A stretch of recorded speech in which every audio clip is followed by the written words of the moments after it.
मुलींसाठी महाराष्ट्र सरकारच्या सगळ्यात उपयोगी योजना तुम्हाला माहित असायलाच पाहिजे, कारण भरपूर जणांना मुलींसाठी शासनाने भरपूर अशा खूप योजना काढलेल्या आहेत शासनाने.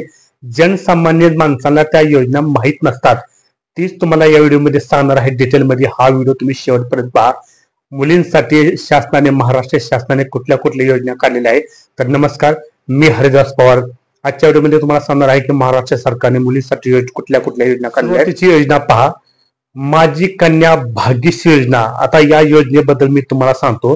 ही योजना आहे माझी कन्या भाग्यश्री योजना. पहिली 1 नंबरची योजना आहे. तर या योजनेमध्ये मुलीच्या जन्मावेळी सरकारकडून 50,000 रुपये फिक्स डिपॉझिट मुलीच्या नावावर जमा केले जाते किंवा त्या मुलीच्या नावावर बँकेत ते डिपॉझिट फिक्स केले जाते. आणि याचा उपयोग या 50,000 डिपॉझिट असताना या मुलीच्या शिक्षणासाठी किंवा नोकरीसाठी किंवा लग्नासाठी ही 50,000 रुपये ती मुलगी सहजपणे वापरू शकते. त्यानंतर ती दुसरी योजना पहा कुठली आहे. लेक लाडकी योजना 2 नंबरची योजना आहे. लेक लाडकी योजना. या योजनेमध्ये जन्मताच 5,000 पासून 18व्या वर्षी एकूण रुपये 1 लाखापर्यंत येल्लो ऑरेंज रेशन कार्ड आवश्यक. तर या योजनेला कसं आहे, जन्मताच 5,000 पासून ते 1 लाखापर्यंत तुम्हाला सरकारकडून मिळतात. तर याला येलो आणि ऑरेंज तुम्हाला रेशन कार्ड असणे आवश्यक आहे. तर 3 नंबरची योजना पहा, माझी लाडकी बहीण योजना. ही तर सर्वांना माहितीच आहे, ही सध्या चर्चेत असलेली, कारण सगळ्यांना हीच योजना माहित आहे. बाकीची योजने काय असं जास्त कोण गांभीर्य घेत नाही, पण प्रत्येकाने सर्व योजनेचा लाभ घ्यावा. तर या योजनेची काय तुम्हाला माहिती आहे, तरी पण मी तुम्हाला सांगतो. माझी लाडकी बहीण योजना, मुख्यमंत्री माझी लाडकी बहीण योजना. या योजनेमध्ये 21 ते 65 वयाच्या महिलांना महिन्याला 1500 रुपये थेट त्यांच्या बँक खात्यामध्ये जमा केले जातात आणि त्याला पण उत्पन्न मर्यादा लागू आहे. तर तुम्हाला योजना माहित आहे, मुख्यमंत्री माझी लाडकी बहीण योजना. त्यानंतरची योजना आहे 4 नंबरची फ्री हायर एज्युकेशन योजना.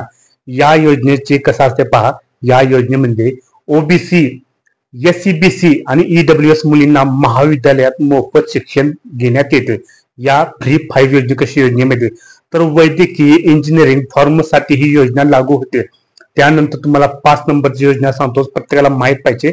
5 नंबरची योजना अतिशय महत्वाची योजना आहे, परंतु इकडे कोण गांभीर्याने जास्त कोण लक्ष देत नाही. तर 5 नंबरची योजना आहे मनोधैर्य योजना. ज्या महिला, ज्या मुली खचलेल्या असतात ना, त्यांना आर्थिक म्हणजे त्यांचे पाठबळ वाढवण्यासाठी ही योजना आहे मनोधैर्य योजना. तर या योजनेमध्ये पीडित मुलींसाठी आर्थिक, वैद्यकीय आणि कायदेशीर मदत होते. योजनेमध्ये रेप, ऍसिड अटॅक केसेससाठी ही योजना लागू करण्यात आले. या योजनेचे नाव आहे मनोधैर्य योजना. त्यानंतरची योजना मी तुम्हाला 6 नंबरची योजना सांगणार आहे. MAVIM म्हणजे महिला आर्थिक विकास महामंडळ. ही योजना MAVIM म्हणजे महिला आर्थिक विकास महामंडळ. या योजनेमध्ये स्वयंरोजगार प्रशिक्षण, SHG गट, आर्थिक सशक्तीकरण या योजनेमध्ये तुम्हाला ते मिळू शकते. तर या प्रकारच्या ह्या 6 योजना आहेत. त्या सर्वजणांना माहित पाहिजे, कारण सगळ्यांना माहितच आहे. फक्त माझी लाडकी बहीण योजना हीच माहित आहे, बाकीच्या 5 योजनेबद्दल जास्त कोण माहित नाही.